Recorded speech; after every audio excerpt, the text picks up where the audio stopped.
All right, you're going to want to buckle up for this one. A very unusual passenger delayed an Oakland to San Diego flight for nearly an hour last week. That passenger?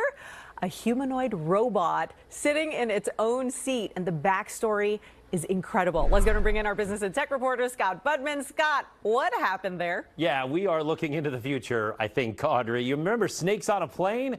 Get ready for bots on a plane. Here's a robot. It's Bebop. That's what they name it. A humanoid robot made by a company called Elite Event Robotics. They rent out Bebop for events and parties. The robot can dance. It can serve drinks, that sort of thing. Last week, after an event here in the Bay Area, Bebop needed to get from Oakland to San Diego. Their new carrying case too heavy to check in, so Elite's employee decided to buy the bot a ticket, then checked it in and brought the robot onto the plane.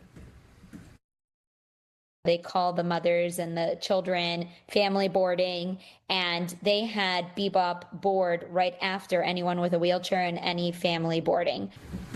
It turns out the robot gets to board early, so gets on the plane.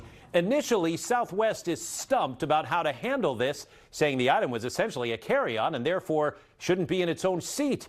Ultimately, they moved Bebop from the aisle to the window, took out the lithium battery for safety, and then took off. Now, as the company tells me, Bebop made lots of friends at the airport, but then made a few enemies because the flight was delayed.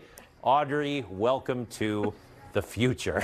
This is so Silicon Valley. This is so the Bay Area, right? Right. I'm wondering, is this something we're going to see more of? Robots on a plane. That robot could dance, by the way. It could. It made everybody happy in line. It really, they say they were so happy. This may be the future. I mean, people buy seats for small children, maybe for pets. Why not robots? And eventually, as humanoid robots become part of our lives, maybe they'll travel with us. But really, the big issue here with Bebop was that lithium battery. You cannot travel with big lithium batteries. They're unsafe, and they are always taken off. So what happens is the plane lands, and the robot can no longer walk because it doesn't have the lithium battery. It was confiscated. So now you're left with kind of a heavy 4-foot robot that can't move on its own, and so you have to take it and move it somewhere, and that's what's going to happen in this story. So I don't know if this is exactly the future. They have to figure out the battery thing, but it was a lot of fun for some passengers for a little while. Sure, that battery situation, they got to figure that out. All right, Scott, thank you. You bet.